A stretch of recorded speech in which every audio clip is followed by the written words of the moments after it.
హృదయపూర్వకమైన వందనాలు అందరికీ. ప్రభు మిమ్మల్ని ఆశీర్వదించును గాక. ఆత్మీయంగాను ఆర్థికంగాను సమస్త విషయాల్లో దేవుడు మనందరికీ క్షేమాభివృద్ధిని కలుగుజేయును గాక. ఈ సంవత్సరం దేవుడు మన సంఘానికి, మన కుటుంబాలకు ఇచ్చిన వాగ్దానం. Ready 1 2 3 start. నా నామమును బట్టి నీ కొమ్ము హెచ్చింపబడును. ఈ వాగ్దానాన్ని దేవుడు మన కుటుంబాల పట్ల, మన సంఘాల పట్ల దేవుడు నెరవేర్చి ఆశీర్వదించి కృపలో విస్తరింపచేయును గాక. నెల్లూరు మందిరంలో సువార్త ఉజ్జీవ కోటాలకి ఇంకెంత టైం ఉంది గుర్తుందా? మర్చిపోయారా? జూన్ నెల 4, 5, 6 వచ్చే ఆదివారం 2వ తేదీ, నెక్స్ట్ ఆదివారం. అంటే రేపు మంగళవారం కాక ఆపై వచ్చే మంగళవారం నుండి 3 రాత్రులు మన మందిరంలోనే ఉజ్జీవ కూటాలు జరుగుతాయి. పాపను దేవుడు పాస్ చేసినందుకు కృతజ్ఞతగా సంఘంలో పెట్టాలని ఆశ కలిగి ఏర్పాటు చేస్తున్న ఈ ప్రార్థన కూటంలో అందరూ పాల్గొని మనము మరింతగా దేవుని ఉజ్జీవింపబడదాం. ప్రార్థన చేయండి, కలుసుకుందాం. ఆ 3 రోజుల్ని దేవుడు మహిమకరంగా జరిగించును గాక. ఇప్పుడు దాకా తిరిగారు, ఇక తిరగకూడదు. సువార్తరాజన్న బిడ్డను లైన్లో పెట్టాలి నువ్వు. తర్వాత మరొక సంతోషకరమైన మాట ఏంటంటే, నాకు ఆనందం వచ్చినా తట్టుకోలేను, బాధ వచ్చినా తట్టుకోలేను. మీతోనే చెప్పుకుంటే జరగకపోని, ఆనందం వస్తే మాత్రం చెప్పేయాలా. విజయరాజు ఏంటంటే, బిడ్డలరా, ప్రభు చిత్తం అయితే వచ్చే ఆదివారం నుంచి అనుకుంటున్నాను నేను, వచ్చే ఆదివారం నుంచి మరొక సంఘాన్ని, మరొక ప్రాంతంలో పరిచర్ని దేవుడు మనకి ఇవ్వాలని ఆశించినట్టున్నాడు. బిడ్డలారా, రాజుపాలెం దగ్గర బుచ్చిరెడ్డిపాలెం వెళ్ళే రూట్లో తాటాకులు దిన్ని అనే ప్రాంతం ఉంది. ఆ తాటాకులు దిన్ని ప్రాంతంలో డాడీ ఆల్రెడీ పరిచర్య చేస్తున్నాడు. ఆయన కాస్త వయసు పైబడిన కారణం చేత మరి మనల్ని జరిగించమని రేపు వారం నుంచి చెప్పడం జరిగింది. ఒకవేళ రేపు వెళ్ళి మాట్లాడతామని, ఒకవేళ అది జరిగితే దేవుని చిత్తం అయితే ఆ సంఘాన్ని కూడా మనం తీసుకొని వాళ్ళని ఇంకా ప్రభువులో బలపరచాలి. అది మధ్యాహ్నం 3 గంటల నుంచి 5 గంటల దాకా పెట్టే ఆలోచనలో మాట్లాడేసి వస్తాం. ప్రభు చిత్తం అయితే, దేవునికి ఇష్టమైతే అది కూడా రాబోయే రోజుల్లో జరుగునట్లుగా ప్రభు కృప చూపును గాక. అంటే ఆదివారం అంతా కష్టపడే కృప దొరుకుతుంది మనకి. అది కానీ దొరికిందంటే ఇక రాత్రి పడ్డారంటే ఇంక పొరపాటును పైకి లేలేరు. తర్వాత ఉదయం ఉదయాన్ని మెలుగు రావటమే. రైట్. ఏదేమైనా ఆయన చిత్త ప్రకారం మనం వెళదాం.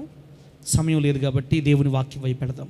పరిశుద్ధ గ్రంథాలు తెరవండి, దేవుని వాక్యం విందాం. పరిశుద్ధ గ్రంథాలు తెరిస్తే దేవుని వాక్యాన్ని విందాం. మన ప్రతి వారం క్రమముగా ధ్యానం చేస్తున్న ప్రకటన గ్రంథాన్ని గురించి నేను మీకు మళ్ళీ ప్రత్యేకంగా చెప్పి సమయం వ్యర్థం చేయను. దేవుడు మన సంఘంలో ప్రకటన గ్రంథాన్ని ధ్యానం చేయటానికి మనకు సహాయం చేశాడు. అది గొప్ప ధన్యత. క్రైస్తవులకి లేదా సామాన్య అనుభవం కలిగినటువంటి విశ్వాసులకి అర్థం కాకుండా బైబిల్ గ్రంథంలో పక్కన పెట్టేసే గ్రంథాలు 2 ఉన్నాయి.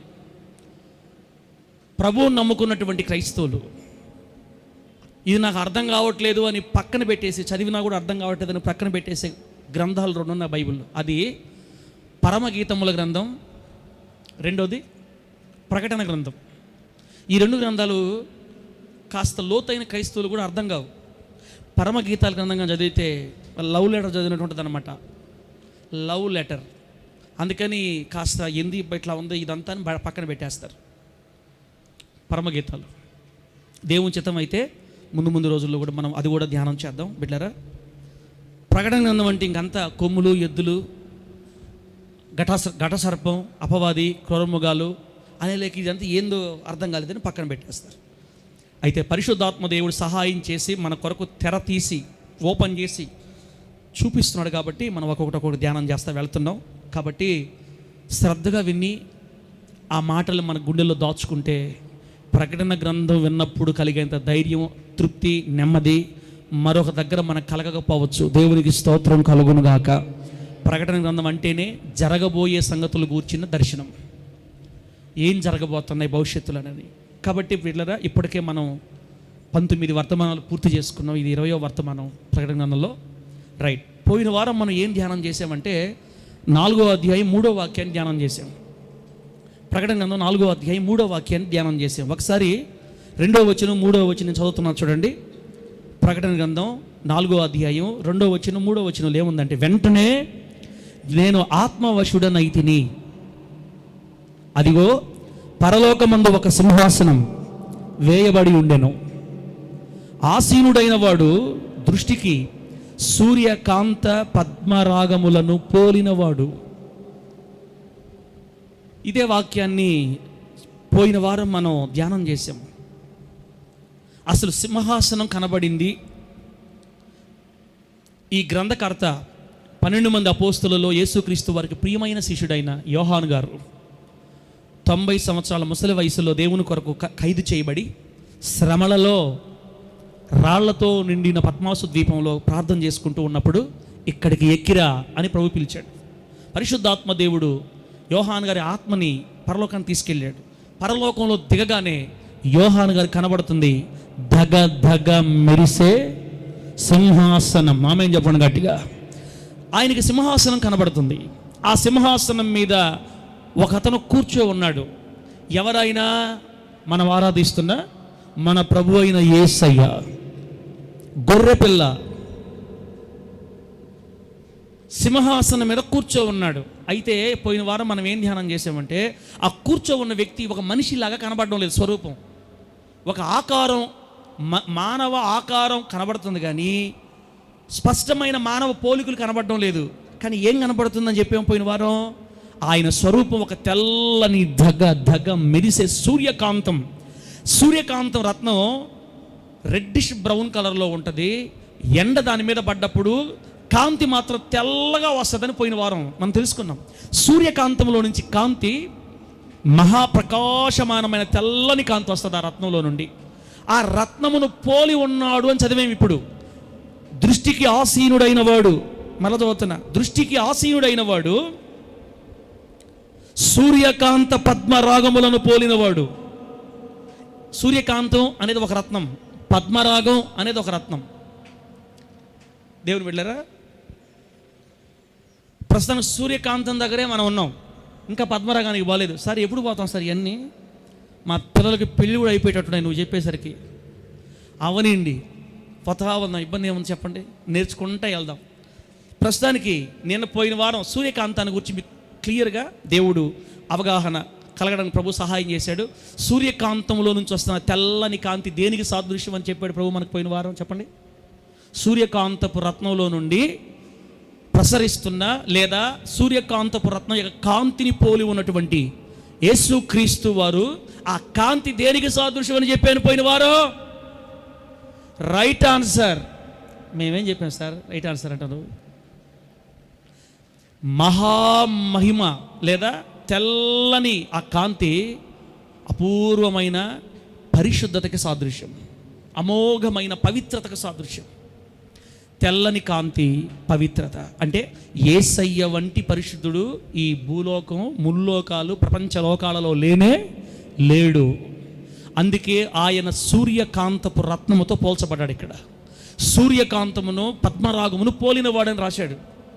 నిజానికి మనం రేపు వెళ్ళినప్పుడు ఇలాగే కనబడకపోవచ్చు, కానీ ఆయన యొక్క పవిత్రతని మనం అర్థం చేసుకోవడానికి దేవుడు ఆ రత్నాన్ని అక్కడ వాడాడు. ఈ భూలోకంలో లేదా ఈ ముల్లోకాలలో సూర్యకాంతపు రత్నంలో నుంచి వచ్చినంత తెల్లని కాంతి ఇంక ఏ రత్నంలో నుంచి రాదు. అందుకే దేవుడు ఆ రత్నాన్ని అక్కడ వాడినట్టు బైబిల్ గ్రంథకర్తలు లేదా బైబిల్ పండితులు చెప్తారనమాట.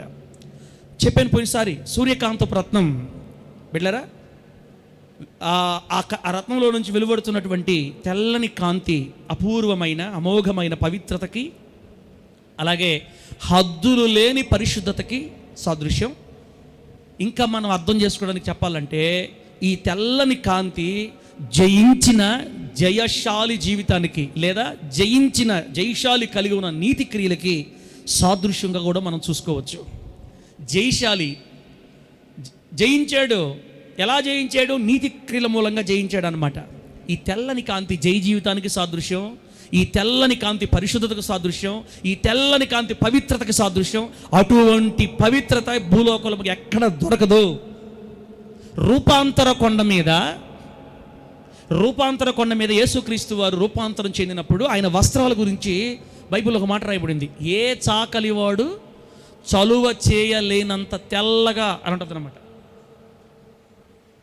చూసారా, మన యేసయ్యలో చూడ్డానికి కూడా ఒక్క మచ్చ కూడా లేదు. అందుకే ఆయన ఏ పాపము లేనివాడు. ఆమేనండి. యేసయ్యలో పాపము నేరము ఎవరికి కనబడలా. ఆయన 5 కోట్లు నిలబెట్టారు.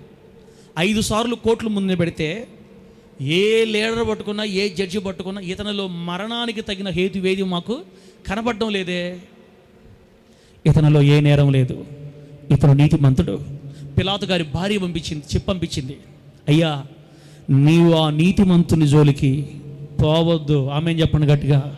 అధికారుల భార్యలకు తెలిసింది యేసయ్యలో ఏ నేరం లేదని. ఆయన పాపము లేనివాడు. పోయిన వారం చెప్పుకున్నాం కదా, 2000 సంవత్సరాల క్రితం ఒక సవాల్ చేశాడు బైబిల్ గ్రంథంలో. నాలో పాపం ఉన్నదని మీలో ఎవడు స్థాపిస్తాడు?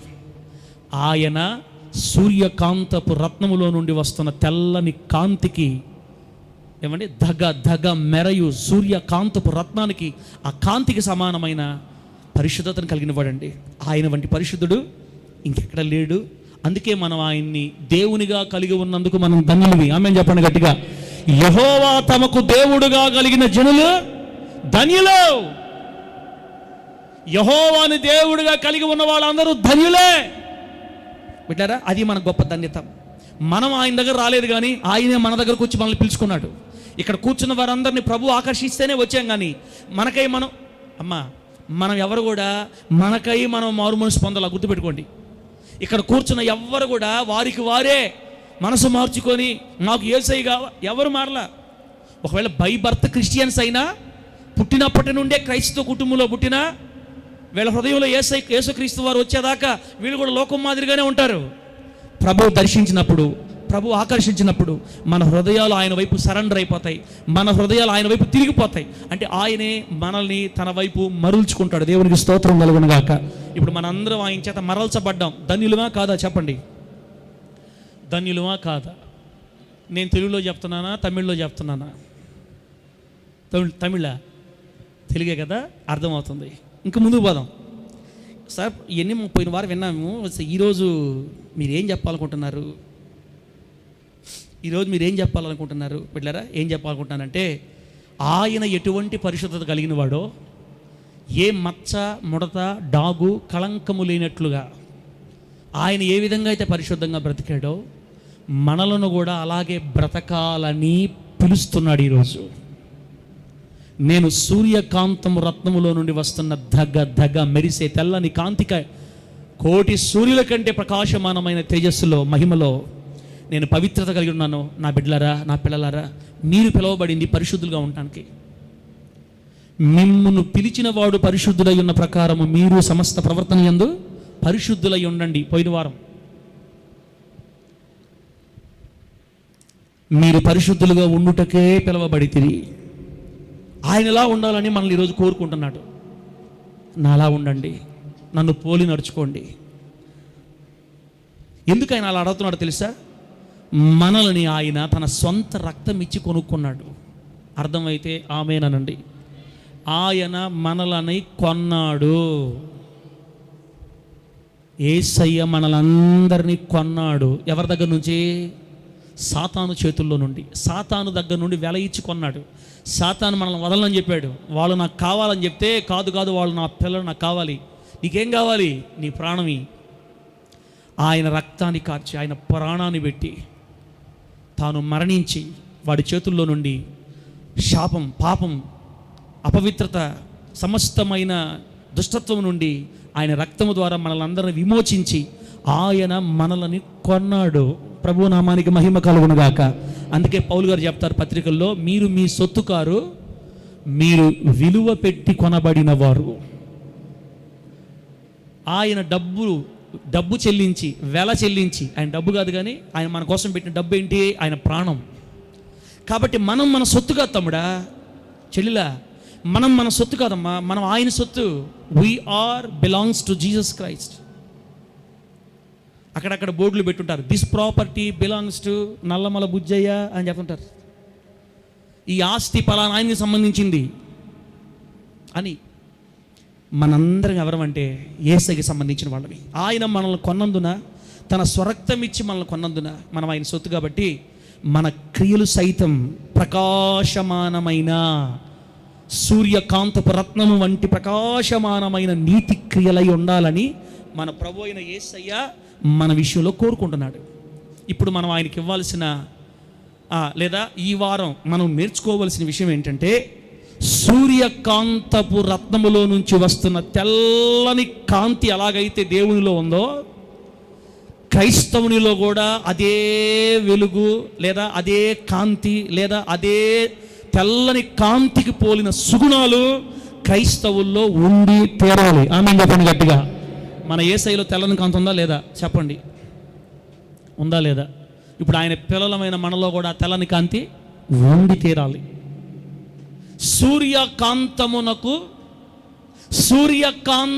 వంటి క్రైస్తవ సుగుణాలు ఈరోజు టాపిక్ మనకి. సూర్యకాంతమును పోలిన క్రైస్తవ సుగుణాలు. సూర్యకాంతం అంటే చెప్పాను మళ్ళా, పాతకాలపు సూర్యకాంతం అంటే యాక్టర్ కాదు. మీరు సూర్యకాంతం అని కొట్టారంటే ఆ మనిషే వస్తుంది, ఆమె. మీరు గూగుల్లో కొడితే ఆమె వస్తుంది, ఇది రాదు. అర్థమవుతుందా? జాస్పర్ అని కొట్టాలి మనం ఇది రావాలంటే. సూర్యకాంతపు వంటి లేదా సూర్యకాంతమును పోలిన క్రైస్తవులలో ఉండాల్సిన సుగుణాలు. యేసయ్యలో ఆ అమోఘమైన తెల్లని కాంతి, ఆ ఆకారంలో తెల్లగా దగ్గ మెరుస్తూ కనబడుతున్నాడు. ఆయన ముఖం కనబడట్లేదు, ఒక ఆకారం తెల్లగా. ఆ తెల్లని కాంతి క్రైస్తవుల్లో కూడా ఉండాలి. ఎందుకంటే మనం ఆయన రక్తంతో కొనబడ్డాం. మనం మన సొత్తు కాదు. మనకిష్టం వచ్చేటట్లు బ్రతకడానికి మనము మన సొత్తు కాదు, ఆయన సొత్తు. కాబట్టి నిశ్చయంగా ఆ తెల్లని కాంతి మనలోకి రావాలి. మనము పరిశుద్ధులై ఉండాలంటే సూర్యకాంత రత్నమునకు పోలిన సుగుణాలు క్రైస్తవుల్లో కూడా ఉండి తీరాలి. దేవుని నామానికి మహిమ కలుగునుగాక. చెప్పండి గట్టిగా హల్లెలూయా. నీ ఇష్ట ప్రకారం బ్రతకడానికి నీకు హక్కు లేదు. నా ఇష్ట ప్రకారం బ్రతకడానికి నాకు హక్కు లేదు. తాగడానికి నాకు హక్కు లేదు. మందు నా బాడీలోకి పంపించడానికి నాకు హక్కు లేదు. కళ్ళు సారాయిలు నా బాడీలో పంపించడానికి నాకు హక్కు లేదు. ఎందుకంటే this property not belongs to me. ఇది నాకు చెందింది కాదు, ఇది ఆయనకి సంబంధించింది. నమలకూడనవి నమలడానికి నాకు ఈ శరీరం చేత నమలకూడవి నమిలించడానికి నాకు హక్కు లేదు. నా మాటలు అర్థమవుతున్నాయా? అపవిత్రమైన కార్యాలు ఈ శరీరం చేత చేయించడానికి హక్కు లేదు. బైబిల్ ఒక మంచి మాట రాశాడు దేవుడు. ఆ మాట నాకు చాలా ఇష్టం. భర్త శరీరం మీద భార్యకి తప్ప ఇంకెవరికి, చెప్పండి అమ్మా, ఈ మాట చదివారు ఇప్పుడు మీరు? భర్త శరీరం మీద భార్యకి తప్ప ఇంకెవరికి అధికారమో, నేను నా సొంత మాటలు చెప్పట్ల, బైబిల్లో ఉన్న మాటలు చెప్తున్నా. భార్య శరీరం మీద భర్తకు తప్ప ఇంకెవరికి అధికారం లేదు. అంటే నా శరీరం మీద నాకే అధికారం లేదు, ఇంకెవరికి ఉంది? భార్యకు ఉంది నా శరీరం మీద. ఆమె శరీరం మీద ఆమెకి అధికారం లేదు. అంటే దేవుడు చూసారా, భార్య భర్త ఎంత అందంగా, ఎంత దీవెనకరంగా, ఎంత శ్రేష్టంగా కట్టాడో.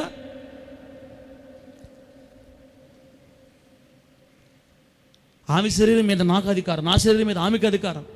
అసలు మనందరి శరీరాల మీద ఎవరికి అధికారం? మనకు లేదు అధికారం. కాబట్టి ఇష్టం వచ్చినట్లుగా నీ శరీరాన్ని చెడపడానికి నీకు హక్కు లేదు చెల్లెలా. ఒకవేళ చెడిపితే మనందరం న్యాయసింహాసన తీర్పులో నిలబడి ఆయన రక్తమిచ్చి కొన్న ఈ శరీరాన్ని బట్టి మనం లెక్క చెప్పాలి దేవుడికి. 70 సంవత్సరాలు, 60 సంవత్సరాలు, 50, 40 నీకు ఆయుష్ ఇచ్చాడు కదా. ఈ ఆయుష్ అనుభవించిన ఈ కాలంలో నీ శరీరాన్ని నువ్వు ఎన్ని రకాలుగా బాధ పెట్టావో అన్నిటికీ లెక్క ఉంది ప్రభు దగ్గర, చెప్పాలి. యవనస్తుడా ఆలోచించాలి ఒకసారి. ముందుకెళ్దాం. సూర్యకాంతము వంటి పరిశుద్ధత క్రైస్తవంలో ఖచ్చితంగా ఉండి తీరాలి. ఎందుకని? మనం మన సొత్తు కాదు. మన లీడర్ చెప్పిన మాటలు మనం వినాలి. సుసన్నమ్మ, మన లీడర్ చెప్పిన మాటలు మనం వినాలి. మన నాయకుడు చెప్పిన మాటలు మనం వినాలి. మన యజమానుడు చెప్పిందే మనం చెయ్యాలి. రైట్. ఇప్పుడు ఏ విషయాల్లో సుగుణాలు ఉండాలి అంటే బైబిల్ గ్రంథంలో కొన్ని గ్రంథస్థం చేయబడ్డాయి. ఒక 5 రకాల విషయాలలో సూర్యకాంతమును పోలిన పరిశుద్ధత, సూర్యకాంతము వంటి సుగుణాలు మనం కలిగి ఉండాలి. ఒక్కొక్కటిగా నేను మీకు చెప్తాను. ఒకసారి 1 తిమోతి పత్రిక 2వ అధ్యాయం 9వ వచనం చదివితే, 1 తిమోతి పత్రిక 2వ అధ్యాయం 9వ వచనంలో ఒక మాట రాయబడి ఉంటుంది. అక్కడ ఏముంది తెలుసా? మరియు స్త్రీలను అణుకువయు స్వస్థ బుద్ధియు గలవారయుండి తగుమాత్రపు వస్త్రముల చేతనే గాని జడలతోనైనను బంగారముతోనైనను ముత్యములతోనైనను మిగుల వెలగల వస్త్రములతోనైనను అలంకరించుకొనక దైవ భక్తి గలవారమని చెప్పుకొను స్త్రీలకు తగినట్లుగా సత్క్రియల చేత తమ్మును తాము అలంకరించుకొనవలెను. పౌలు గారు ఎఫెసీ సంఘములో ఉన్న విశ్వాసం ఎలా ప్రవర్తించాలో నేర్పించమని తిమోతి గారికి రాస్తున్న లేఖ. ఒక్క ఎఫెసీ సంఘమే కాదు, సార్వత్రిక సంఘం అని పిలువబడుతున్న ప్రపంచ సంఘాలన్నిటిలో ఉన్న ప్రజలు ఎలా నడుచుకోవాలో ఈ 2 వచనాల ద్వారా దేవుడు క్లియర్గా రాయించాడు. దేవునికి స్తోత్రం కలుగునుగాక.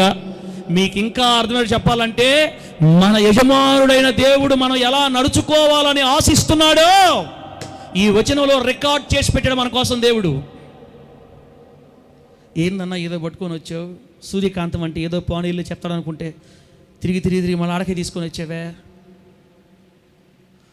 రైట్, ఇప్పుడు చదివినటువంటి వచనం ప్రకారం ఒక 5 రకాల విషయాలు మనం ధ్యానం చేద్దాం. నంబర్ వన్ ఇక్కడ స్త్రీల గురించి రాశాడు. స్త్రీల గురించి ప్రత్యేకంగా రాశాడు. ఇక్కడ ఏ స్త్రీల గురించో తెలుసా? దైవ భక్తి కలిగిన స్త్రీలము మేము అని ఎవరైతే అనుకుంటారో, ఏ స్త్రీల గురించి రాశాడు దేవుడిది చెప్పండి? ఏ స్త్రీల గురించి? దైవ భక్తి కలిగిన స్త్రీని నేను అని నువ్వు అనుకోవాలంటే, లేదా నేను దైవ భక్తి కలిగిన పురుషుణ్ణి అని నీవు చెప్పాలంటే ఎలా ఉండి తీరాలి అని చెప్తుంది బైబిల్. అమ్మ అంటే ఒక మాట చెప్పాలంటే, క్రైస్తవులైన స్త్రీలు, క్రైస్తవులుగా ఉన్న పురుషులు ఎలా ఉండాలో దేవుడు తన హృదయంలో ఉన్న కోరికలన్నింటినీ ఇక్కడ రాయించాడు అనమాట. వెళ్ళారా? ఇప్పుడు నంబర్ 1 రాసుకోండి. సూర్యకాంతము వంటి సుగుణాలు ఏంటంటే, వస్త్రధారణలో పరిశుద్ధత. ఫస్ట్ వస్త్రధారణలో పరిశుద్ధత. అన్నా, పరిశుద్ధత అనేది మనసులో ఉంటే చాలదా? వస్త్రాల్లో కూడా ఉండాలా? ఖచ్చితంగా ఉండాలి. ఒక క్రైస్తవుడు సమాజాన్ని ప్రభావితం చేయాలంటే క్రైస్తవుడి యొక్క ప్రవర్తన ఒక్కటే బాగుంటే చాలదు. క్రైస్తవుని యొక్క సాక్ష్యం ఒక్కటే కాపాడుకుంటే చాలదు. క్రైస్తవుడు నడిచే కరపత్రిక అంటాడు ఒక దైవజనుడు. దేవునికి స్తోత్రం కలుగును గాక. క్రైస్తవుడు అంటే ఎవరంటమ్మా? నడిచే కరపత్రిక. కరపత్రిక అంటే ఏంటి? మనం సువార్త చెప్పేటప్పుడు కాగితాలు ఇస్తా పోతాం చూడండి, మా సలోమకి ఇస్తూ ఉంటుంది. అక్కడికి వస్తే యేసు ఎవరు చదువుకో. మనం ఒకటి రాసాం, దేవుడు అసలు అవసరమా మనకి? దేవుడు అవసరమా నీకు?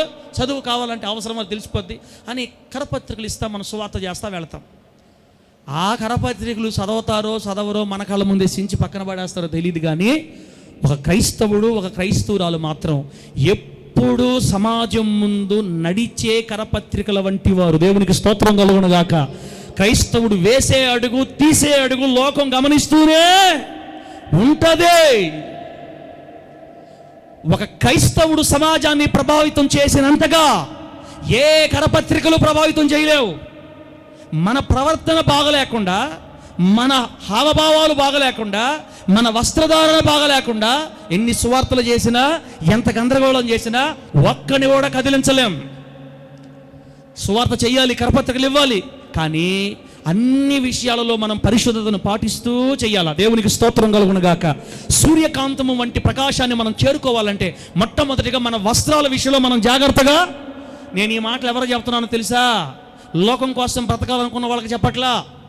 నేను లోకంలో తినాలి, తాగాలి, సుఖించాలి, మంచిగా డ్రెస్అప్ అవ్వాలి, వాల్యుబుల్గా ఉండాలి, విలువైన వ్యక్తిగా ఉండాలి, నేను ఇంకా ఒక టాప్ రేంజ్, వీళ్ళ గురించి నాకు వద్దు, మనకు వద్దు. అసలు నేను ఎవరి గురించి చెప్తున్నానంటే, దైవ భక్తి కలిగి బ్రతకాలి అని నువ్వు అనుకుంటే, నేను యేసు రక్తము చేత కొనబడ్డాను, నేను నా సొత్తు కాదు, ప్రభువు చెప్పినట్టు నేను నడవాలని ఎవరైనా అనుకుంటే వారు మనందరం కలిసి ఖచ్చితంగా దీన్ని ఫాలో అవ్వాలి. ఫాలో అవ్వాలంటే మన వస్త్రాలలో పరిశుద్ధత. వస్త్రాలలో పరిశుద్ధత ఎట్లా ఉంటుంది సార్? వస్త్రాలలో పరిశుద్ధత. స్త్రీల గురించి రాశారు కాబట్టి ఇక్కడ స్త్రీల గురించి పురుషుల గురించి మనం ఆలోచన చేద్దాం. సైతాన్ గాడు సైతాన్ గాడు ఏం చేశాడంటే, ఒకప్పుడు మన పితరుల కాలంలో స్త్రీలు అసలు బయటకు వచ్చేవాళ్ళు కాదన్న. వివాహం అయిందంటే ఇంక స్త్రీలు బయటకు వచ్చేవాళ్ళు కాదు. వాళ్ళు పిల్లల్ని కానీ కుటుంబాలు చూసుకునేదానికి సరిపోద్ది. ఇతను బయట తిరిగి సంపాదించుకొని, మన ఆదాం గారి దగ్గర నుంచి ఇదే ప్రాసెస్ అనమాట. ఏదైనా పని చేసినా ఇంట్లో పని చేసుకునేవాళ్ళు కానీ బయటకు వచ్చేవాళ్ళు కాదు స్త్రీలు, ఆడపిల్లలు. కానీ ఇప్పుడు ట్రెండ్ మారిపోయింది, రోజులు మారిపోయినాయి, ప్రజల్లో జ్ఞానం పెరిగింది, చైతన్యం పెరిగింది. స్త్రీలు పురుషులు తేడా లేకుండా అందరూ బయటకు వస్తున్నారు, చదువుకుంటున్నారు, ఉద్యోగాలు చేస్తున్నారు, సంపాదించుకుంటున్నారు, బాగా సెటిల్ అవుతున్నారు, విమానాలు దోలుతున్నారు. స్త్రీలు కూడా విమానాలు దోలుతున్నారు, అన్నిట్లో ఉన్నారు ఇప్పుడు వాళ్ళు. మంచిదే, కాదని మనం చెప్పట్లేదు. కానీ సాతానుగాడు ఎప్పుడైతే స్త్రీలను బయటికి లాగాడో, ప్రాముఖ్యంగా ఈ ఆధునిక కాలంలో ఏం జరిగిందంటే, స్త్రీల యొక్క వస్త్రధారణ అసభ్యకరంగా మార్చేశాడు అనమాట. నేను ఎవరిని చెల్లిలా గాయపరచాలని చెప్పట్లేదమ్మా, మిమ్మల్ని ఎవరిని బాధ పెట్టాలని చెప్పట్లేదు. ఒక దైవజనుడిగా నేను చెప్పి తీరాలి కాబట్టి చెప్పాలంతే. ఆమేనానండి. సంఘం ఎవరిది? నాదా, దేవుడిదా? మీకు అర్థమవుతుందా? సంఘం ఎవరిది? ఆయన స్వరక్తం ఇచ్చి మిమ్మల్ని అందరినీ దేవుడు కొనుక్కొని ఒక జీతగాడిగా నన్ను ఏర్పాటు చేసి నా చేతికి అప్పగించాడు మిమ్మల్ని. మీ అందరికి ఓనర్ ఎవరు? మీ అందరికి యజమానుడు ఎవరు? మీ అందరిని కన్నది కొన్నది ఎవరు? ఆయన. మీకు ఇంకా బాగా అర్థం చెప్పాలంటే, ఆయన రాజులకు రాజు. ఆమేనానండి. ఆయన రాజులకు రాజు. ఒక ఆస్తిని కొన్నాడు. ఆ ఆస్తిని ఆయన తిరిగి వచ్చేదాకా సంరక్షించడానికి ఒక జీతగాడిని పెట్టుకున్నాడు. ఆ జీతగాడి పేరే రెవరెండ్ డాక్టర్ శ్రీశ్రీ ఎన్నొద్దులే, ఇశ్రాయేల్ పాస్టర్ అన్నమాట. జీతగాడిని పెట్టి ఈ జీతగాడి చేతికి తాను రక్తమిచ్చి కొనుక్కున్న మందను అప్పగించాడు. దేవునికి స్తోత్రం కలుగును గాక. నేను వచ్చే వరకు నువ్వు కాయి. ఆమేన్ చెప్పు గట్టిగా. నేను వచ్చే వరకు నువ్వు కాయి. మందను జాగ్రత్తగా చూసుకో, సరిచేయి, బిడ్డలకి ఆదరణ చెప్పు, ఓదార్చు, నేర్పించు, మంచి రూట్లో నడిపించు. ఏదన్నా పక్కకు తొలగి మూతుపులు రాలగొట్టుకుంటే ఇంజక్షన్ అయ్యి, ఎర్రెర్రి శేషాలు చేస్తా, తోకెత్తుకొని నడుస్తుంటే పెట్టకొట్టు. నువ్వు ఏం చేస్తావో తెలియదు, కానీ నేను వచ్చే వరకు ఈ మందని నువ్వు జాగ్రత్తగా కాపాడాలా. బాగా కాపాడేవనుకో జీతం పెంచతా. దేవుడికి స్తోత్రం కలుగును గాక.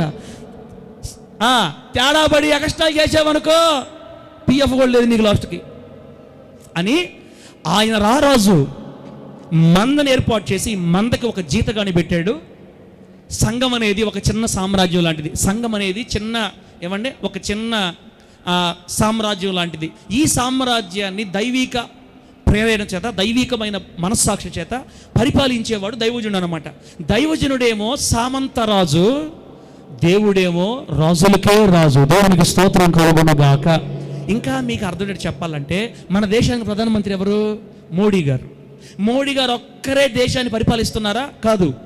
దేశము ఒక్కటే అయినా పరిపాలించడానికి సౌలభ్యం కోసం, పరిపాలనా సౌలభ్యం కోసం, పరిపాలించడానికి వీలుగా ఉండేటట్లుగా దేశాన్ని మరలా రాష్ట్రాలుగా విభజించారు. రాష్ట్రాలని జిల్లాలుగా విభజించారు, మండలాలుగా విభజించారు. ఎమ్మెల్యేలు, ఎంపీలు, వార్డు మెంబర్లు, కార్పొరేటర్లు, ఇదంతా ఎందుకు? పరిపాలన ఈజీగా ఉండడానికి అన్నమాట. అలాగే సంఘమంతా ఒక్కటే. ఆమేన్ చెప్పండి గట్టిగా.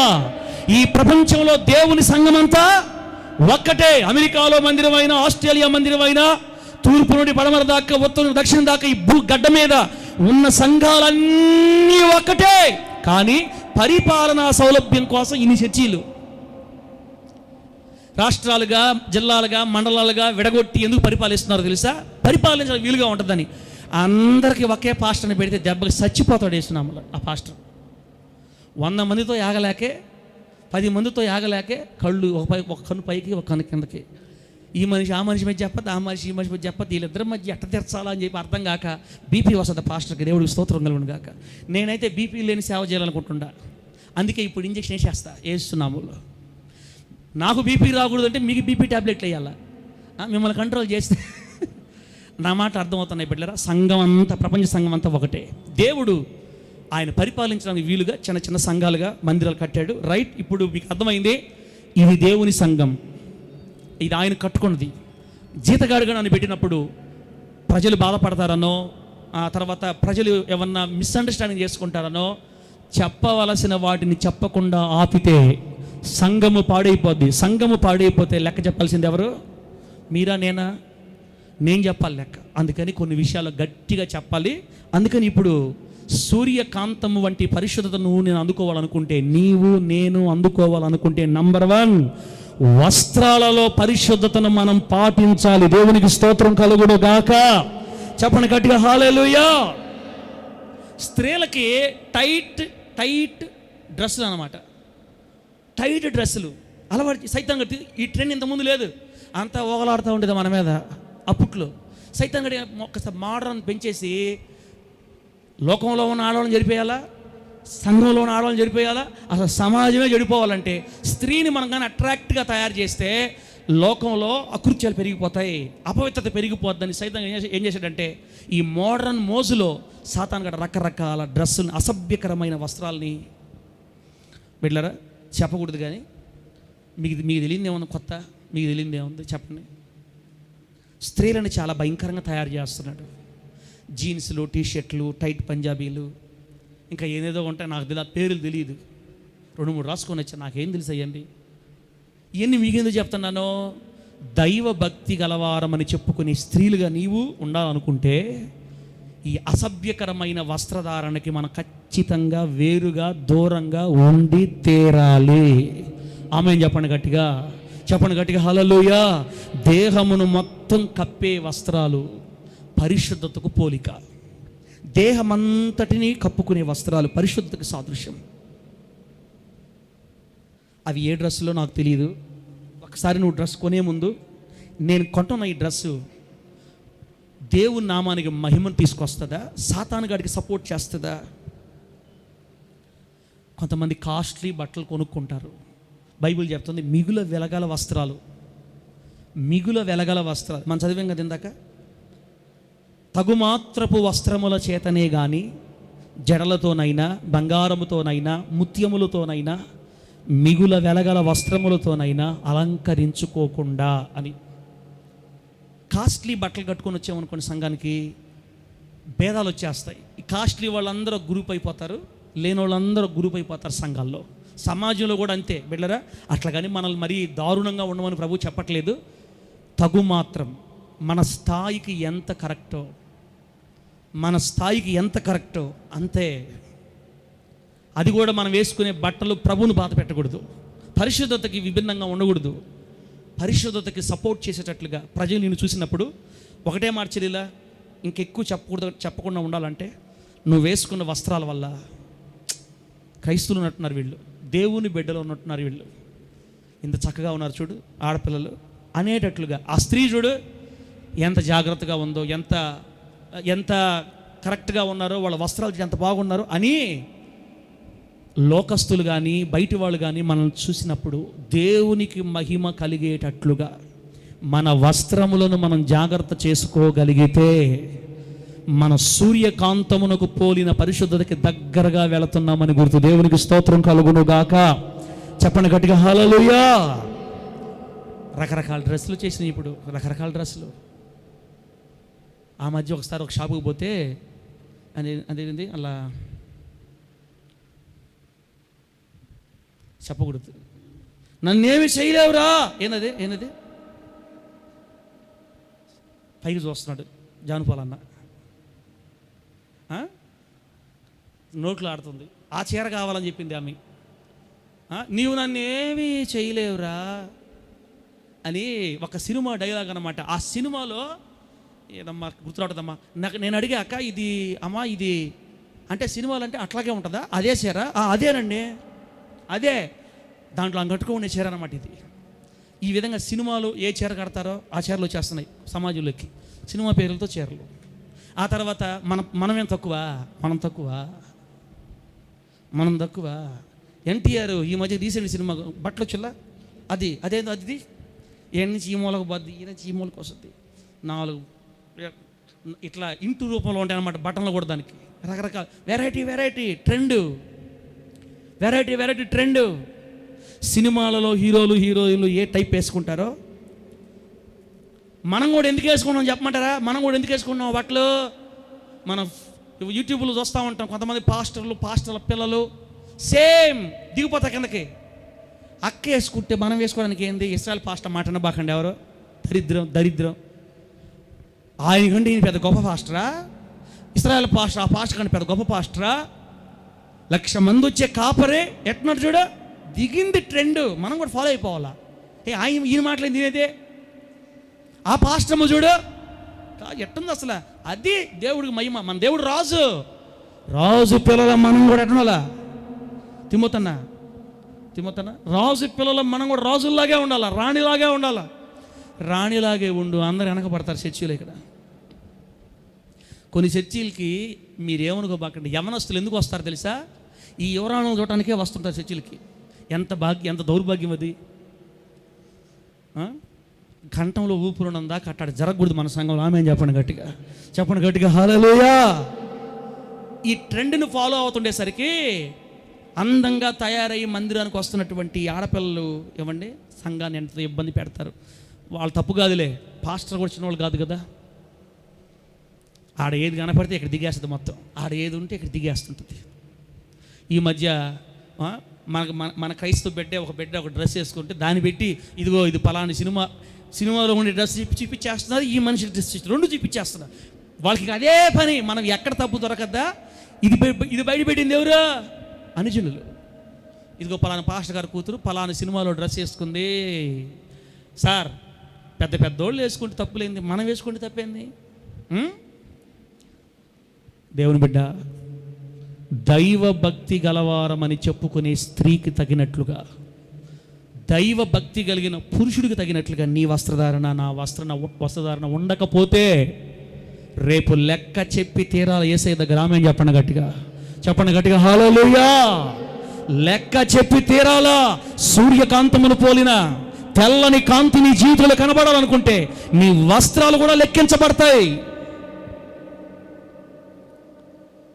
మోడల్గా ఉండాలన్నా, మోడర్న్గా ఉండాలన్నా. ఇప్పుడు మోడర్న్గా జయదేవ్ ఎట్లా ఉండాలి? ట్రెండ్గా ఉండాలి. ఏం చేయకపోతే పాతకాలం మాట్లాడతావు నువ్వు. ట్రెండ్గా ఉంటే నరకానికి పోతాం. ట్రెండ్ వద్దు మనకి. బైబిల్ ట్రెండ్నే మనం ఫాలో అవ్వాలి, లోక ట్రెండ్ని మనం ఫాలో అవ్వకూడదు. మన ట్రెండ్ బైబిల్ ట్రెండ్. దేవునికి స్తోత్రం కలుగునుగాక. వెళ్ళారా? కాబట్టి టైట్ డ్రెస్సులు మన మగపిల్లలు కూడా అదొక వెరైటీ. నేను తీసుకొని వస్తారు. లోయెస్ట్ ప్యాంట్లు అంటే నాకు తెలియదు, కిందకి జారిపోతూ ఉంటాయి. 24 పైకి లాక్కుంటూ ఉంటారు దాన్ని. అదొక స్టైల్. ఏది దాన్ని ఏమంటారు? బెల్ట్ వేసుకుంటారో వేసుకోరు నాకు తెలియదు, కానీ జారుతూ ఉంటుంది, లాగుతూ ఉంటుంది. అదొక స్టైల్. ఆరాను అట్లా జారిపోవటం, లాక్కోవటం అదొక స్టైల్ అనమాట. చర్చీలకు వచ్చే మగపిల్లలు ఇట్లా ఉంటారు కొన్ని సంఘాల్లో. మన దగ్గర ఉండరులే. ఇంత బాగా చెప్పిన తర్వాత ఇంకొస్తారా? ఒరే నాయన వదుపోరా తండ్రి, ఆ చర్చికి పోతే అన్నీ చెప్పేస్తున్నాడు.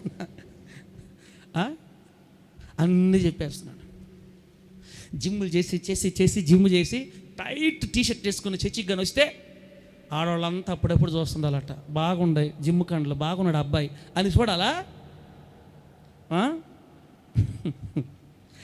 అన్న మరీ ఇటు ఘోరంగా చెప్పాకన్నా నువ్వా, ఇటుకని చెప్పేవంటే అందరూ పోతారన్నా. నువ్వు ఏంటన్నా నువ్వు కొన్ని మనం చెప్పకూడదన్నా. సంఘం నాదే కనుక అయి నుండి నేను చెప్పుండేవాడు కాదు. దేవునికి స్తోత్రం కలుగునగాక. మందిరం ఎవరిది? సంఘం ఎవరిది? ఆయింది. ఆయన సరిగా పెంచమని చెప్పినప్పుడు కొంతమంది బిడ్డలారా ఎందుకు వచ్చిన బాధని చెప్పరు, కానీ మనమైతే చెప్పి తీరాలి. కొందరినైనా కరెక్ట్గా నిలబెట్టి ప్రభు చేతుల్లో పెట్టాలి. ఆమేన్ చెప్పండి గట్టిగా. ఈ మాటలు అందరూ తీసుకుంటారని నేను అనుకోవడం లేదు, కానీ దేవుని కోసం బ్రతకాలనుకున్న వాళ్ళు మాత్రం గట్టిగా పట్టుకుంటారు ఈ మాటల్ని. వింతైన వస్త్రాలు, వెరైటీ బట్టలు, ఇవన్నీ మనకొద్దు బిడ్డ. మంచి కొనుక్కో, మంచి తీసుకో, కానీ మాదిరిగా ఉండాలి. దేహం అంతా కప్పుకొని ఉండాలి, జాగ్రత్తగా ఉండాలి. నీ బట్టల ద్వారా దేవునికి మహిమ కలగాలి అంతే. నీ బట్టల ద్వారా దేవునికి మహిమ. నా ప్రభు అయిన యేసయ్య జ్ఞానాన్ని స్త్రీ పురుషులకు అనుగ్రహించును గాక. చీరలు కొంటావో, ఆ చీరలు కొంటావో, ఈ చీరలు కొంటావో, పట్టు చీరలు కొంటావో, ఏది కొన్నా ఒకటే మాట, ఈ వస్త్రం ద్వారా దేవునికి మహిమ కలగదా? ఈ చీర నేను కట్టుకోవడం ద్వారా రోడ్డును పోయే వాళ్ళందరూ నా సాయి చూస్తారా, దేవుడి సాయి చూస్తారా? బైబిల్ ఏం చెప్పింది? ఒక స్త్రీ వైపు ఒక స్త్రీని మోహపు చూపుతో చూచిన ఆ క్షణమందే డేంజర్. కాబట్టి స్త్రీ కానీ పురుషుడు కానీ దారిని పోయే వాళ్ళందరూ మన స్థాయి చూసేటట్టుగా మన వస్త్రాలు ఉండకూడదు. మన వైపు చూస్తే వాళ్ళకి ఏమనిపించాలంటే ఈమె దేవుని మనిషి, ఈయన దేవునికి భక్తిగా జీవిస్తున్నాడు, ఇతను క్రైస్తవుడు అన్నట్టున్నాడు, దేవునికి మహిమ కలుగుడు గాక. కాబట్టి అందరూ వైట్ అండ్ వైట్ వేసుకోరండి. నేను చెప్పను, నాకొద్దు. మీరు వేసుకునే బట్టలే మీకు చెప్తాయి. కాబట్టి ఏదైనా ఆలోచించండి బిడ్డలారా. వస్త్రధారణలో పరిశుద్ధత ఈరోజు దేవుడు మన దగ్గర నుంచి కోరుకుంటున్నాడు. సరిగానే మేము విన్నామండి పాస్టర్ గారు, ఖచ్చితంగా ప్రభు చెప్పినట్టు మేము నడుస్తామంటే గట్టిగా హల్లేలూయా చెప్పండి. ఎంత బాగా చెప్పారో. నచ్చదులే జాగ్రత్త బిడ్డారా, జాగ్రత్త. అమ్మా, మీరు మీ సొత్తు కాదమ్మా, మీరు దేవుడి సొత్తు. మీరు మీ సొత్తు కాదు తమ్ముడా, మన సొత్తు కానే కాదు. కాబట్టి మన ఇష్టం వచ్చినట్టు డ్రెస్అప్ అవ్వడానికి మనకు అధికారం లేదు. మనం ఏది చేసినా దేవుని మహిమ కొరకే చెయ్యాలి. అది నువ్వు తెలుసుకుంటే నీ కోరికలు చంపుకుంటావు యేసు నామములో. తర్వాత వేషధారణలో పరిశుద్ధత ముగిస్తున్నాను నేను. ఒకటేమో వస్త్రధారణలో పరిశుద్ధత, 2 వేషధారణ. వేషధారణ అంటే పిల్లరా, వేషధారణ అంటే మనకు కనబడే తీరు. మన అంటే వస్త్రాలు అనేవి మీకు అర్థమైంది. వేషధారణ అంటే అర్థమైందంటే బయటికి మనం వచ్చినప్పుడు, సమాజంలో మనం తిరుగుతున్నప్పుడు మన నడక కానీ, మన హావభావాలు కానీ, లేకపోతే మన శరీర ఆకృతులు కానీ అన్నిట్లో జాగ్రత్తగా ఉండాలా. అన్నిట్లో జాగ్రత్తగా ఉండాలి క్రైస్తవుడు అంటే. ఒకటి వదిలేసి ఒకటి కాదు. వేషధారణలో పరిశుద్ధత అంటే నాకు అర్థం కావట్లేదు పాస్టర్, కరెక్ట్ చెప్పండి. వీళ్ళ వేషధారణలు అంటే మన కటింగు, మన హెయిర్ స్టైల్స్, మన శరీరాన్ని మనం మేకప్ చేసుకునే విధానం. బిడ్డలారా, ఇంకా మీకు బాగా అర్థం చెప్పాలంటే కొంతమంది ప్లాస్టిక్ సర్జరీలు చేయించుకుంటుంటారు. ప్లాస్టిక్ సర్జరీలు అంటే అందంగా కనపడాలి. ఈ పక్క సొట్ట ఉంది, ఈ సొట్ట బాగాలంటే ఏడ చర్మం తీసి ఆ సొట్ట బాగొట్టాలి ఇప్పుడు అని కొంచెం అందంగా కనపడటానికి. కొంతమంది డబ్బున్న వాళ్ళు అయితే శరీర భాగాలు ఇంకా అందంగా కనపడటానికి రకరకాల ప్రయత్నాలు చేస్తారు. మీకు మైకేల్ జాక్సన్ తెలుసు కదా, ఎవరైనా సుబ్బారావా? మైకేల్ జాక్సన్ ఎవరు? ప్రపంచ డాన్సర్, ప్రపంచాన్ని ఒక కుదిపిన డాన్సర్ అనమాట. ఆయన ఫస్ట్లో ఎట్టుండేవాడో, లాస్ట్లో ఎట్టుండేవాడో కాస్త తెలిసిన వాళ్ళకి ఐడియా ఉంటుంది. మామూలుగా ఆయన ఆఫ్రికా సంబంధించిన మనిషి, బ్లాక్ నిగ్రో జాతికి చెందిన వ్యక్తి. అటువంటి నల్లగా ఉండే మనిషి ఎట్టయిపోయాడండి లాస్ట్కి. ఏ మనిషి కూడా ఉన్న తెల్లగా అయిపోయాడు. మనిషి తెల్లగా అయిపోయాడు. ఏం వాడాడో, ఏం చేశాడో, ఎన్ని సర్జరీలో, ఎన్ని ప్లాస్టిక్ సర్జరీలో మనిషి రూపమే పోయింది. అదొక రూపంలోకి మారిపోయాడు మనిషి. ఇతను స్త్రీయా పురుషుడా కూడా గుర్తుపట్టలేనంతగా మారిపోయాడు లాస్ట్కి. అయినా ఇంకా కోపిస్తాను. ఆశ, అందంగా ఉండాలని ఆశ, అందంగా కనపడాలి, ఇంకా అందంగా కనపడాలి. అయితే మన డబ్బు లేదు కాబట్టి మనం చేయలేం, కానీ కొంతమంది అలా చేస్తారు. బిడ్డలారా, ఇంకా మీకు అదొక చెప్పాలంటే మా తమ్ముళ్ళు, మా అన్నలు ఏం చేస్తారంటే గడ్డాలు అదొక టైప్ చేయించుకుంటారు. గడ్డాలు పిల్లి గడ్డాలు కాదులే, పిల్లి గడ్డాలు అంటే అదొక టైపు. ఏదో వెరైటీ పెడతారు. ఇది లాగుతారు, ఎట్టు చేస్తారు, తెరుస్తారు, ఏందో రకరకాలు. నాకు తెలియదు, నన్ను మళ్ళీ వేరుగా అనుకోబాకండి. పేర్లు తెలుసుకొని చెప్పుండేవాడిని, నాకు పేర్లు తెలియదు. ఏందో రకరకాలు స్త్రీలు కానీ పురుషులు కానీ రకరకాల హెయిర్ స్టైల్స్ చేసి, రకరకాల ఏమంటే జడలు అల్లి, ఇదంతా ఎందుకు అమ్మాయి చేస్తున్నాను అంటే అందరిలో మన మోడల్ కనబడాలన్నా, అందరు మనం చూడాలన్నా, కాస్త వాల్యూ ఉండాలన్నా, మనం ఎట్లుండాలో తెలిస్తే మనం వచ్చామంటే అందరికీ సపరేట్గా ఉండాలి, అందరూ మనల్ని చూడాలా. అదే వద్దంటాడమ్మా యేసయ్య. బిడ్డలారా, నువ్వు ఏది చేస్తున్నావో చేసే ముందు ఆలోచించుకోవాలి. నేను యేసు రక్తములో కొనబడిన వ్యక్తిని, యేసయ్య తన రక్తము చేత నన్ను కొనుక్కున్నాడు. నేను చేసే ప్రతి యాక్టివిటీ ఆయన్ని మహింపరచాలి, ఆయన సంతోషపెట్టాలి, దేవుని సంతోషపెట్టాలి. నా వేషధారణ ప్రభువును మహింపరచాలి, నా వస్త్రధారణ ప్రభుకు మహిమకరంగా ఉండాలి. నా వస్త్రధారణలో పరిశుద్ధత ఉండాలి, నా వేషధారణలో పరిశుద్ధత ఉండాలి. అప్పుడు నా ప్రభు సంతోషపడతాడని నువ్వు అనుకోగలిగితే, ఈ లోకంలో మనకు కనబడుతున్న మురికి స్టైల్స్, మురికి ట్రెండ్ అంతా నేను అంటుకోకుండా యోసేపు వలె నువ్వు దేవుని కొరకు మహిమకరంగా బ్రతకగలుగుతావు. అర్థమైతే గట్టిగా హల్లెలూయా చెప్పండి. ఇలా వస్త్రధారణలో, వేషధారణలో నువ్వు నమ్మకంగా ఉండగలిగితే సూర్యకాంతము వంటి పరిశుద్ధతకు దగ్గరగా వెళ్ళిపోతాం మనం. వస్త్రధారణ, వేషధారణ. అమ్మా, చెల్లా సార్ అంటే వేషధారణ అట్లా ఉండకూడదు అంటున్నావు కాబట్టి ఇంకా ముఖాలు కడుక్కోకుండా సోపు కూడా వేసుకోకుండా రమ్మంటావా? నేను అవి చెప్పట్లా, అట్ట చెప్పట్లా. లోకములో కనబడుతున్న అట్రాక్షన్స్, లోకములో కనబడుతున్న మేకప్లు, లోకములో సార్ ఏం సార్ మీరు పలానా పాస్టర్ గారు కూతురు పలానా పెద్ద పెద్దోళ్ళు ఎట్టున్నారు అసలు నన్ను అడగబాకండి. మీ ముఖాల మీద మీ శరీరాల మీద మీకు హక్కు లేదు. పరిశుద్ధాత్మ దేవునికి సంబంధించిన శరీరాలు మీ జాగ్రత్త. లోకం మన వైపు చూస్తుంది, మీ గ్రామం మిమ్మల్ని చూస్తుంది, మీ వీధిలో ఉన్న వాళ్ళు మిమ్మల్ని చూస్తున్నారు. క్రైస్తవుడు నడిచే కరపత్రిక, క్రైస్తవుడు నడిచే సువార్త.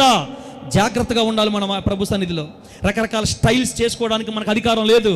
నీ ఇష్టం వచ్చినట్టు కొట్టుకోవడానికి మనకు అధికారం లేదు. జాగ్రత్తగా మాదిరిగా దైవికంగా ఉండునట్లు నీవు జాగ్రత్త పడుదువు గాక. చెప్పండి గట్టిగా హల్లెలూయా. ఎన్ని అయిపోయినాయి? 2 అయిపోయినాయి. 1 వస్త్రధారణలో పరిశుద్ధత, 2 వేషధారణలో పరిశుద్ధత, 3 అలంకరణలో పరిశుద్ధత. అలంకరణ ఏందో మా గట్టిగా పట్టుకొచ్చాడు ఈరోజు సార్, అసలు గట్టిగానే పట్టుకొచ్చాడు. అలంకరణలో అలంకరణలో కూడా పరిశుద్ధత ఏంటి సార్ అసలు? అలంకరణ అర్థమైంది, అలంకరించుకోవటం, దిగేసుకోవటం.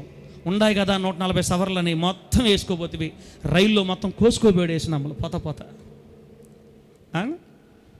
బిడ్డ, బంగారం కొనకూడదని నేను చెప్పడం లేదు, బంగారం ఉండకూడదని నేను చెప్పడం లేదు. తగు మాత్రం ఎంతవరకు వేసుకుంటే నీకు గర్వం రాదో ఆ పరిధిలోనే వేసుకో. ఎంతవరకు వేసుకుంటే కాస్త నువ్వు పనిచేసే ఉద్యోగం చేసే చోట, వ్యాపారం చేసే చోట కాస్త నువ్వు కోరుకున్న విలువ ఎంతవరకు అంతవరకే ఉండు. మొత్తం ఎప్పు తీసేసి ఊర్ల మీద పడి తిరగమని నేను కూడా చెప్పడం వల్ల, ప్రతిదానికి ఒక లిమిట్ ఉంది. లిమిట్ దాటితే నీ గర్వం వచ్చేస్తుంది. 3 ఉంగరాలు పడ్డాయంటే, ఒక దండ పడిందంటే ఇంక చేతులు దండ ఎటందాకా ఎన్నిసార్లు అనుకుంటావాక ఎటందాకా. అమ్మ ఇది 24 క్యారెటా, 42 క్యారెటా, 62 క్యారెట్లే, ఇయే మాటలన్నమాట. క్యారెట్ల మీద క్యారెట్లే. ఎక్కడ కొన్నావు? ఇంకా వాళ్ళకి చెప్పుకోవాలా ఎక్కడ కొన్నావు. ఆయన అక్క నేను ఎక్కడ కొన్నాను తెలుసా? గుండాయన ఉన్నాడే, ఒక గుండాయన డబ్బులు ఎవరికి అని ఉంటాడే, ఆడ మేము కొనింది. ఇంక ఇదొక మీటింగు. నువ్వు కానీ మొత్తం దిగేసిపోయావంటే వాళ్ళకి అన్నీ. అప్పుడు వాళ్ళకేమనిపిస్తుంది తెలుసా? అక్క గుండాయిన దగ్గర కొనింది కాబట్టి నేను కూడా గుండాయిన దగ్గర కొనాలి. ఇంక నువ్వు చేసే సువార్త ఇదే.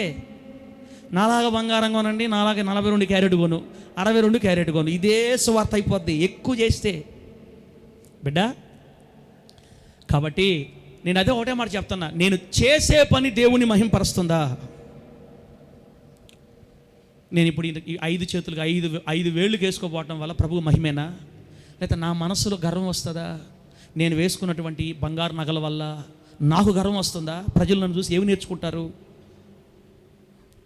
అలంకరణ, లిప్స్టిక్లు వాడతారు కొంతమంది, అంటే నాజూగ్గా కనబడడానికి. బెటర్ ఇవన్నీ నేను ఎందుకు కోట్ చేస్తున్నానంటే, చేసే ప్రతి పని అప్పుడు మనం ఆలోచించాలా, ఇది దేవుని మహిమ కొరకు ఉపయోగపడదా? ఎంతవరకు చేయాలి?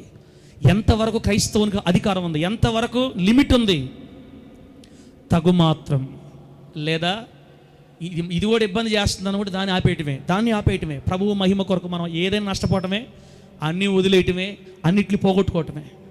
కాబట్టి ఎవరిని బిడ్డలారా, తమ్ముళ్ళారా, చెల్లెళ్ళారా, అక్కలారా, అమ్మలారా, అలంకరణ విషయంలో కూడా మనం పరిశుద్ధతను పాటించాలని ప్రభు కోరుకుంటున్నాడు. దేవునికి స్తోత్రం కలుగునుగాక. గట్టిగా చెప్పండి హల్లెలూయా. చెప్పండి గట్టిగా హల్లెలూయా. అన్నా అట్లా చెప్పబాకన్నా, అసలు ఏం వేసుకోవద్దని చెప్పు, ఏం వేసుకోవద్దని చెప్పా. ఏందని చెప్తున్నావు నువ్వు? కొంచెం వేసుకొని కొంచెం ఏంది, ఏం వేసుకోపోయావు?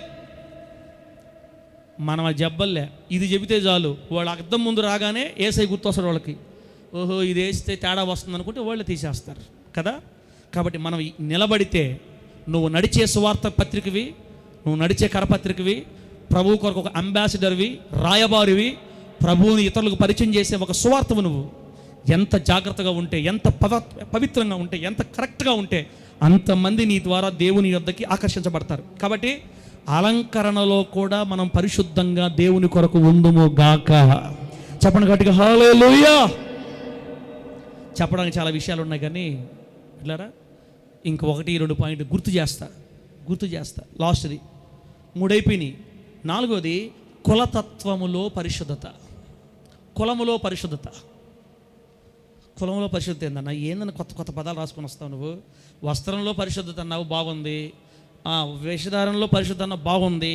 అలంకరణలో అన్నా సరే, ఇక్కడికే మాకు ఎక్కువైంది. కులంలో పరిశుద్ధత ఏందని? కులతత్వంలో పరిశుద్ధత ఏంటన్నా? అవును తమ్ముడా, నీకు తెలీదా? లోకంలో భయంకరమైన కుల ఫీలింగ్ ఉంది ఇప్పుడు. లోకంలో ఉంది అంటే ఒక అర్థం ఉంది, సంఘంలో కూడా ఉంది. ఈ రోజున సూర్యకాంతము వంటి పరిశుద్ధత మనం ఆపాదించుకోవాలంటే, సింహాసన ఆసీనుడైన క్రీస్తు దృష్టికి సూర్యకాంతాన్ని పోలిన వాడుగా ఉన్నాడు కదా, ఆయన పోలిక మనలో రావాలంటే ఏది మనలో ఉండకూడదు. అసలు కులం అనే పదం బైబిల్లో మనకు కనబడదు ఎక్కడ. ఆమేనండి. అంటే కులం అనేది అసలు లేదు. ఈ కులము ఎవరి వల్ల వచ్చింది? కేవలం హైందవ మతంలో పుట్టింది. ఇది మనం ఎవరిని విమర్శించాల్సిన అవసరం లేదు. ఎక్కడ పుట్టిందో చెప్తున్న మూలాల్లో మనుస్మృతి అనే గ్రంథాన్ని రాశారు ఆర్య బ్రాహ్మణులు. ఆర్య బ్రాహ్మణులు అంటే ఎవరో తెలుసా? ఇరాక్ నుంచి మన భారతదేశం మీదకి యుద్ధానికి వచ్చి కొన్ని వందల సంవత్సరాల క్రితం ఇక్కడే స్థిరపడిపోయి ఆక్రమించుకున్నారు. వారే పెద్దవారుగా ఇప్పుడు అగ్రవర్ణాలుగా చలామణి అవుతున్నారు. వారే పెద్దవారుగా ఉండాలంటే ఒక గ్రంథం రాయాలని రకరకాల పేర్లు పెట్టి, బ్రాహ్మణులేమో తలలో నుంచి వచ్చారని, క్షత్రియులేమో భుజాల నుంచి వచ్చారని, వాళ్ళేమో కడుపులో నుంచి వచ్చారని, వీళ్ళేమో మనం అందరం అంట కాళ్ళ నుంచి వచ్చామంట. శూద్రులు అంటారు. ఇక మిగతా వాళ్ళంతా తక్కువ కులాలు అంతా శూద్రులు, కింద కాళ్ళ నుంచి వచ్చారు, మీరందరం మాకు పని చేయాలి అని మన పితరుల్ని తాటాకులు కట్టి నడిపించారు. మన పితరుల్ని బట్టలు లేకుండా చేయించారు. అదంతా మనకు వద్దులే, అదంతా మనకు వద్దు. కాబట్టి ఈ హైందవ ధర్మంలోనే లేదా హైందవ మతంలోనే ఈ కులం అనేది పుట్టింది. అంతేగాని ప్రపంచంలో ఎక్కడ కూడా మనకి కులం కనపడదు. దీని అర్థం ఏంటో తెలుసా? అసలు కులం అనేదే లేదు. సరే, తల్లిదండ్రుల దగ్గర నుంచో పితరుల దగ్గర నుంచో తెచ్చుకున్నావు నువ్వు.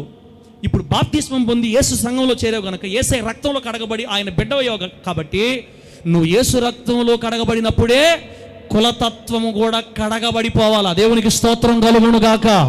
చెప్పండి గట్టిగా హల్లెలూయా. సంఘంలోకి వచ్చినప్పుడు కొంతమంది గ్యాదర్ చేస్తారు. అన్న మీరేంటోళ్ళు అన్న, మామూలు జస్ట్ అడగదామలే. అక్క మీరేంటోళ్ళు అక్క, జస్ట్ అడగదామని. అన్న మన పాస్టర్ గారు ఏంటోళ్ళు, జస్ట్ అడగదామని. తలకాయ బద్దలు కొడతా నేను యేసునామలో. జస్ట్ ఏంది? జస్ట్ తలకాయ అంటే వాళ్ళందరినీ గ్రూప్ చేసుకొని ఇంకా వాళ్ళతోనే మాట్లాడదామనే. ఒక పాస్టర్ కోపం వచ్చి, ఒరే సైతానులారా, మిమ్మల్ని వస్తే తెల్ల రక్తం వస్తుందా, మాలాగా రక్తం. కోపం వచ్చేసింది ఆయనకి, బీపీ. చూసారా, నేను చెప్తా కదా, తెలుసు కదా. గమ్ముకుండారంటే నాకు కూడా బీపీ వచ్చేసి నన్ను కూడా రాంచంద్ర హాస్పిటల్ కట్టాలి తాడికేసి, నాకు కూడా వచ్చేస్తుంది. ఇంజక్షన్ లేకపోతే కుదరదు. క్రైస్తవం అంటే ఏమనుకుంటున్నారన్నా మీరు? బిడ్డ, దేవుని మహాదయను బట్టి మన సంఘంలో ఎక్కడో నరాల్లో ఉంది కానీ బయటపట్ల. ఇప్పుడు ఆ నరాల్లో ఉండేది కూడా లాగాల బయటకు వేస్తున్నామలు. అర్థమైతే హల్లెలూయా అని చెప్పండి హల్లెలూయా. వాళ్ళు గిరిజనులు, వీళ్ళు మాల, వీళ్ళు ఇవన్నీ అన్నావనుకో అయిపోతావు. ప్రభు దగ్గర మొత్తం లెక్కలోకి వస్తుంది. కులతత్వములో పరిశుద్ధత ప్రభు కోరుకుంటున్నాడు. సూర్యకాంతమును పోలిన పరిశుద్ధత మనలో ఉండాలంటే క్యాస్ట్ ఫీలింగ్ అన్నది నువ్వు బాప్తిస్మంలోనే మర్చిపోవాలి. ఇంకా పేద బిడ్డల హక్కును చేర్చుకోవాలి, కౌగులించుకోవాలి, ప్రేమగా మాట్లాడాలి, అందరితో కలిసి ఉండాలి. బిడ్డ, ఎవరో వారి యొక్క క్షేమం కొరకు, వాళ్ళ యొక్క ఆధిపత్యం కొరకు ఏర్పాటు చేసిన ఈ కుల వ్యవస్థని సమూలంగా వేళ్లతో సహా పెరికేయగలిగింది క్రైస్తవ్యం ఒక్కటే. ఆమేన్ చెప్పండి గట్టిగా చెప్పండి హల్లెలూయా. క్రైస్తవులు మాత్రమే ఈ ఫీలింగ్ లేకుండా బతకగలుగుతారు. కానీ దౌర్భాగ్యం ఏంటంటే, కులానికి ఒక సంఘాలు కట్టుకొని నడుస్తుంది ఇప్పుడు లోకంలో. ఇప్పుడు కులానికి ఒక సంఘం. ఇది ఎస్టీ క్యాస్ట్రల్ చర్చి, ఇది ఎస్సీ క్యాస్ట్రల్ చర్చి, అది 3 అక్షరాల చర్చి, ఇది 4 అక్షరాల చర్చి, ఇది చౌదరీస్ చర్చి, ఇది రెడ్డీస్ చర్చి. అయిపోయిందమ్మా, భాగాలు అయిపోయింది. భాగాలు అయిపోయింది దేవుని సంఘం. కులానికి ఒక సంఘము కట్టి ఏందది ఏ పాటది? కులమనే ఈ కుమ్ములాటలో, మతమనే మహాసంగ్రామంలో, వర్ణ వివక్ష పోరులో చిక్కుకుపోయిన ఓ కులతత్వపు క్రైస్తవా, తల్లి గర్భములో ఏది నీ కులమో, గర్భస్థ శిశువుగా ఏది నీ మతము, యేసు రక్తములో. టక్కన పెట్టాలి ప్రకాశ్, టక్కన పెట్టాలి ఒక పల్లవి. యేసు రక్తములో కడగబడినాము, క్రీస్తు పోలికలో రాలేదు. క్రీస్తు పోలికలు రాలేదు మనలో. వచనంలోకి వస్తే నీదే కులమంటూ ఆ దేహాన్నే చీల్చావు. సంఘాన్ని చీల్చేస్తారు. నీదే కులం, జస్ట్ అని మొత్తం చీల్చవతల పడేశారు అంతే. న్యాయాధిపతి అలియాస్ హోలీ జడ్జి సంఘంలో ఆ పలుకు వినబడితే నా దగ్గర తీసుకొచ్చాను.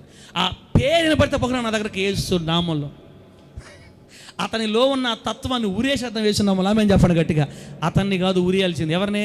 అతనిలో ఉన్న ఆ తత్వాన్ని ఊరేయాలి. మంచి బిడ్డలు అమ్మ, దేవుడు నాకు ఇచ్చిన బిడ్డలు చాలా మంచి బిడ్డలు. సేవకు నోట్లో నుంచి ఏ మాట వస్తే ఆ మాటని గట్టిగా పట్టుకుంటున్నారు. ఈ 12 సంవత్సరాల సేవలో కాస్తైనా దేవునికి ఇష్టమైన సేవ చేయగలిగామని సంతోషంగా ఉంది. ఎవరిలైనా ఆ లోతుల్లో ఉంటే తీయండి దాన్ని బయటకు పూర్తిగా. ఉన్న వాళ్ళకంటే లేని వాళ్ళతోనే సమాధానంగా ఉండండి. పేద బిడ్డల్ని ప్రేమగా పలకరించండి. అది క్రీస్తు ప్రేమ. కులము లేదు. ఆమె చెప్పండి గట్టిగా. ఆదాము కులం ఏ కులమో అదే మన కులం కూడా. ఆదాము కులం ఉందా? ఆదాము చేసింది ఎవరమ్మా చెప్పండి? ఆదాము చేసింది ఎవరు? దేవుడు.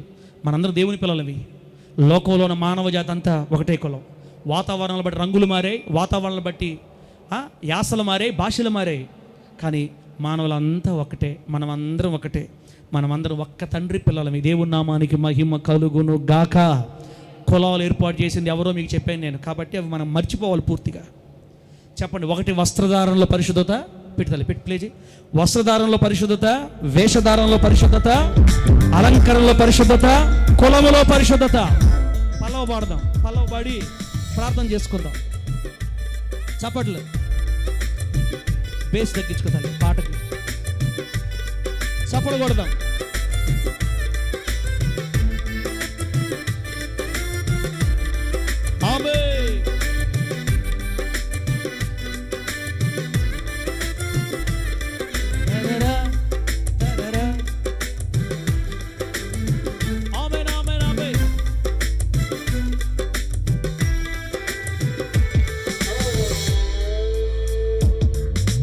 కులమనే ఈ గుమ్ములాటలో, మతమనే మహాసంగ్రామంలో, వర్ణ వివక్ష పోరులో చిక్కుకుపోయిన ఓ కులతత్వపు క్రైస్తవా, తల్లి గర్భములో ఏది నీ కులము, గర్భస్థ శిశువుగా ఏది నీ మతము, యేసు రక్తములో కడుగబడినాము, క్రీస్తు పోలికలు రాలేదు మనలో. కులమనే నోళ్ళు జరవాలి. పాడక పాడుచెల్ల మహాసంగ్రామంలో. తల్లి గర్భంలో ఏది కులం? తల్లి గర్భంలో మన కులం ఏంటి? దేవుని బిడ్డ మర్చిపోయి ఈ రోజు నుంచి. మనకొద్దు, లోకంలో ఉంటది మనకొద్దు, సంఘంలో ఉన్న మనకొద్దు. యేసు రక్తములో కడగబడ్డాం. అన్ని మానేయాలి.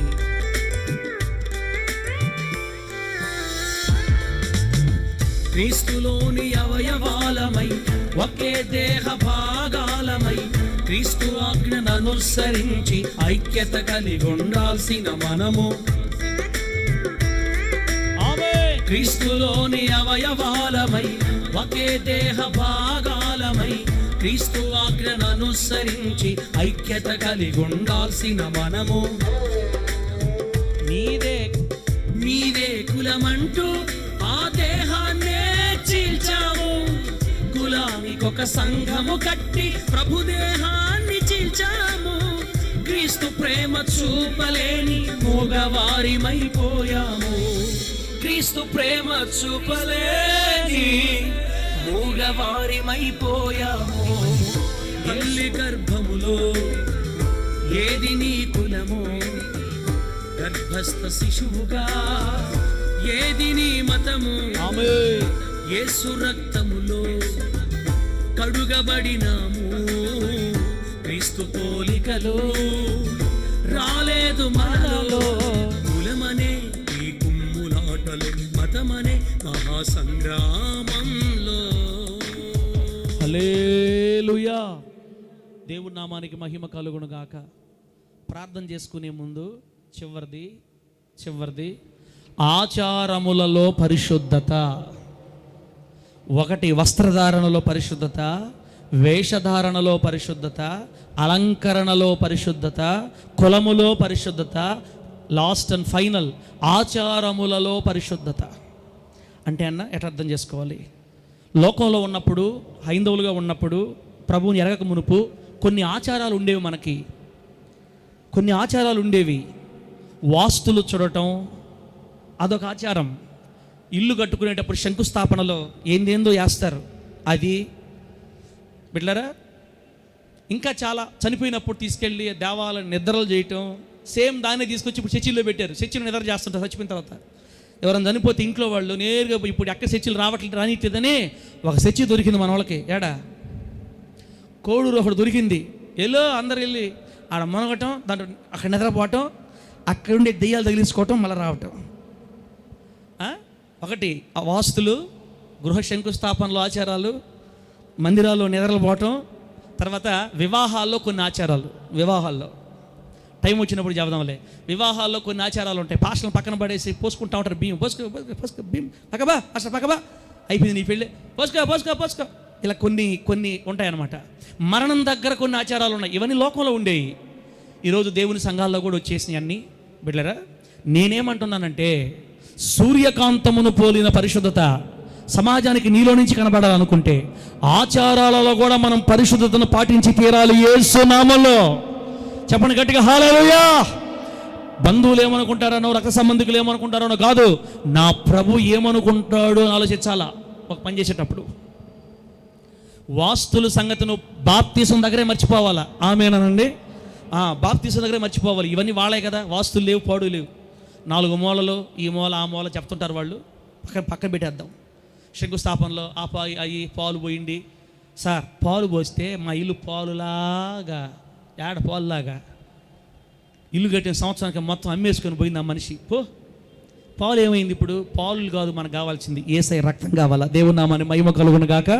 బిడ్డలారా, ఈ రకరకాల చిన్న ఆచారాలు ఉంటాయి. ఏదన్నా నువ్వు చేసేటప్పుడు ఇది చేయడం దేవుని చిత్తమా, ఇది దేవునికి మహిమేనా, నేను ఇది చేస్తున్నాను వాళ్ళు అది చేస్తున్నారు కదా, నాకు వాళ్ళకి తేడా ఏంది సార్? మనం ఎలా చేయాలి? ఇలా చేయొచ్చా? అలా కాదక్క, ఇలా చేయాలి. సరే సార్, మనం దేవుని ప్రకారం చదువు సార్, నేనేం చేసిన దేవుని మహిమ కొరకు చేయాలి సార్ అని ఆచారాలలో కూడా మనల్ని మనం పరిశుద్ధపరచుకుంటే లోకం నేను చూసినప్పుడు ఏమంటా తెలుసా?